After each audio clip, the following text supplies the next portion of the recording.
দর্শক, এই বিষয়টি নিয়ে আরো বিস্তারিত আপনাদের জানাতে চাই। সচিবালয়ে রয়েছেন আমাদের সহকর্মী স্বপ্নিল, শাহরিয়ার, শিশির। তিনি যোগ দিয়েছেন আমাদের সাথে। শিশির, প্রধান উপদেষ্টার যে বৈঠকটি হওয়ার কথা, সেই বৈঠকটি কি চলছে এবং বৈঠক সম্পর্কে যদি আপনার কাছে কোনো তথ্য থাকে?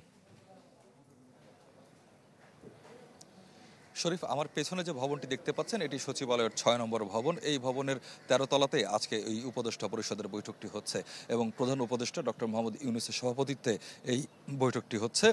বেলা ১১টার সময় কিন্তু প্রধান উপদেষ্টা সচিবালয়ে প্রবেশ করেছেন। অন্তর্বর্তী সরকারের দায়িত্ব নেওয়ার পর এই প্রথমবার তিনি কিন্তু এই প্রশাসনের প্রাণকেন্দ্র সচিবালয়, সেখানে কিন্তু তিনি এসেছেন এবং প্রধান উপদেষ্টা আসার কিছুক্ষণ পরেই আসলে এই উপদেষ্টা পরিষদের যে বৈঠক সেটি কিন্তু শুরু হয়েছে। এর আগে সাধারণত উপদেষ্টা পরিষদের বৈঠক সেটি কিন্তু রাষ্ট্রীয় অতিথি ভবন যমুনা কিংবা প্রধান উপদেষ্টার যে কার্যালয় রয়েছে তেজগাঁওয়ে, সেই কার্যালয়ে কিন্তু অনুষ্ঠিত হতো। আজকেই প্রথমবারের মতো এখানে উপদেষ্টা পরিষদের বৈঠক অনুষ্ঠিত হচ্ছে এবং এরই মাঝে আপনি দর্শকদেরকে জানিয়েছেন যে প্রধান উপদেষ্টার আগমন ঘিরে কিন্তু সচিবালয়ের নিরাপত্তা ব্যবস্থা স্বাভাবিক সময়ের চেয়েও কিন্তু জোরদার করা হয়েছে এবং অন্যান্য সময় দেখা গেছে যে সচিবালয়ে দর্শনার্থী প্রবেশে ক্ষেত্রে যে কর্মকর্তারা যে বিশেষ পাস দিতে পারেন সেটাও কিন্তু বন্ধ রাখা হয়েছে। অর্থাৎ আজকে সচিবালয়ে দর্শনার্থী প্রবেশ কিন্তু নিয়ন্ত্রণ করা হচ্ছে।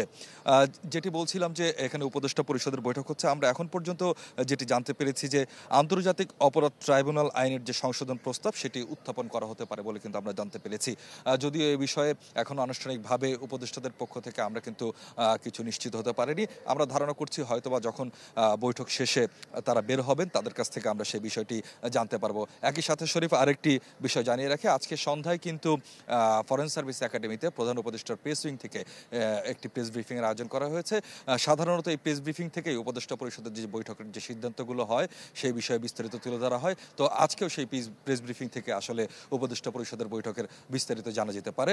আরেকটি বিষয় যে উপদেষ্টা পরিষদের বৈঠকের পরে কিন্তু বিভিন্ন মন্ত্রণালয়ের যারা সচিব রয়েছেন কিংবা অন্যান্য কর্মকর্তা রয়েছেন তারাও প্রধান উপদেষ্টার সাথে দেখা করবেন বলে কিন্তু আমরা জানতে পেরেছি। তো বিস্তারিত এই উপদেষ্টা পরিষদের বৈঠক সম্পর্কে আমরা যখন জানতে পারবো সেটি নিশ্চয়ই আমরা দর্শকদেরকে জানিয়ে দেব। শরীফ, শিশির, ধন্যবাদ আপনাকে। দর্শক, সচিবালয় থেকে স্বপ্নিল, শাহরিয়ার, শিশির যোগ দিয়েছিলেন আমাদের সাথে।